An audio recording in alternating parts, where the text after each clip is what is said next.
भगवान वाल्मीकि की जयंती पर विद्यालय में हो रहे कार्यक्रम के लिए मैं विद्यालय के प्रधानाचार्य, विद्यालय के शिक्षक, छात्र व छात्राओं सबको भगवान वाल्मीकि की जयंती पर सभी लोगों की ओर से उनके चरण कमलों में वंदना करते हैं और ये कहते हैं कि जब भी समाज को कोई दिशा और दशा बदलनी होती है तो जो इस दुनिया का मालिक है वो कोई न कोई व्यक्ति भेजता। भगवान राम के समय में ये निश्चित है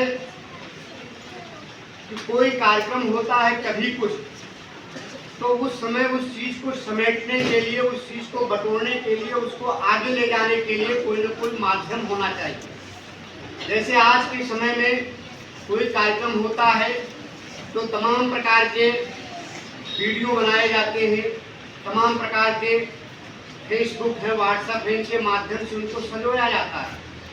ऐसे ही उस समय भगवान राम की जीवन गाथा और धरती पर वो अवतरित थे, चल रही थी। उनकी जीवन गाथा को आगे बढ़ाने के लिए कोई न कोई माध्यम होना आवश्यक था।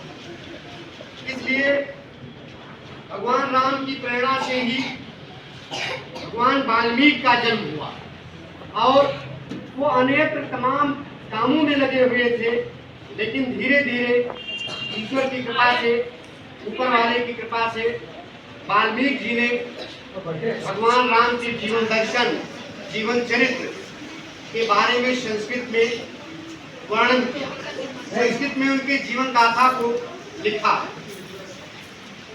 वेदों में, पुराणों में सब जगह लिखा हुआ है कि संसार में अगर आए हैं तो 3 चीजों का पालन आपको करना है। आप कोई चीज है या तो फिर देकर जाइए, और अगर देकर नहीं जाते हैं तो आप उसको लेकर नहीं जाएंगे। तो इसी तरीके से भगवान वाल्मीकि ने भगवान राम के जीवन दर्शन के बारे में बहुत कुछ बताया और बहुत कुछ लिखा। एक काफी समय बीत गया बाद, अगर आज वाल्मीकि जी का जीवन और उनके जीवन दर्शन के बारे में हम लोगों को अगर जानकारी है तो वो भगवान राम के समकालीन और उनके जन्म को हुए कई युग बीत गए। लेकिन अगर वेदों के माध्यम से, काव्यों के माध्यम से,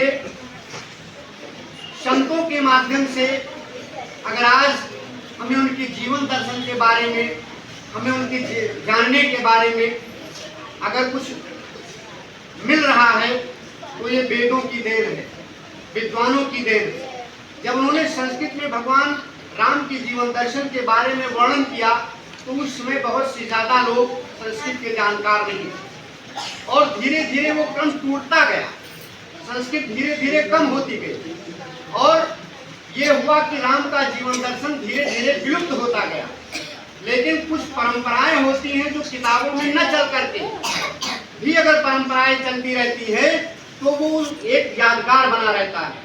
जैसे भगवान राम के बारे में आज भी रामलीलाएं होती हैं, ये उस जमाने से रामलीलाएं होती हैं जब भगवान राम इस धरती पर आए और वहां से रामलीला की शुरुआत हुई।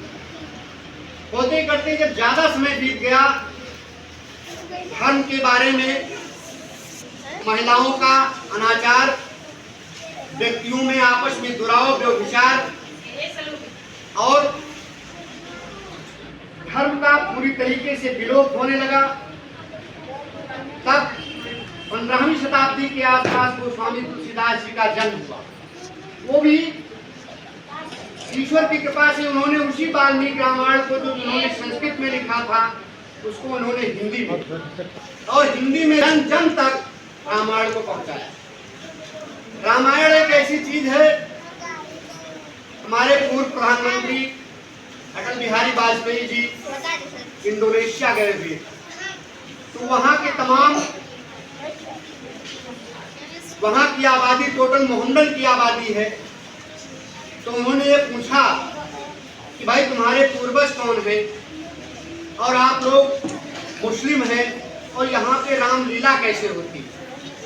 तो वहाँ के तमाम जो राजनीतिक थे, विद्वान थे, उन्होंने कहा कि वो हमारे पूर्वज राम ही थे, कोई दूसरा नहीं था, केवल पूजा की पद्धति बदल गई और हम लोग जो है आज भी रामलीला करते हैं, लेकिन जो पूजा का हिसाब किताब है वो दूसरे टाइप में बदल गया।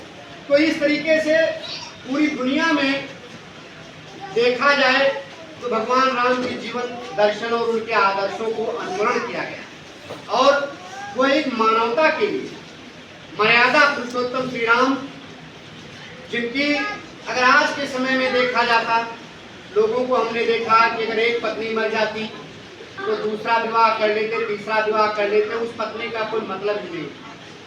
लेकिन भगवान राम ने यह सिद्ध किया, एक मर्यादा कायम की। उन्होंने अपने पिता को देखा कि एक पत्नी के बाद दूसरी पत्नी और दूसरी पत्नी के पास तीसरी पत्नी का विवाह किया, तो उन्होंने कहा कि जब एक के बाद दूसरे का विवाह किया तो दूसरी माँ को कष्ट हुआ होगा, फिर तीसरी माँ को कष्ट हुआ होगा। उन्होंने अपने जीवन में संकल्प किया कि अब हम केवल एक ही, हमारे जीवन में केवल एक ही पत्नी होगी, कोई दूसरा नहीं होगा। और उस पत्नी के लिए, जीवन दर्शन के लिए, जीवन आदर्श के लिए उन्होंने उनको ढूंढते ढूंढते लंका में पहुंच करके और अत्याचारी रावण को खत्म किया और यह एक आदर्श पेश किया कि समाज में महिला का महत्व, महिला का जीवन, महिला का आदर्श सबसे ज्यादा अनुकरणीय और पूजनीय है।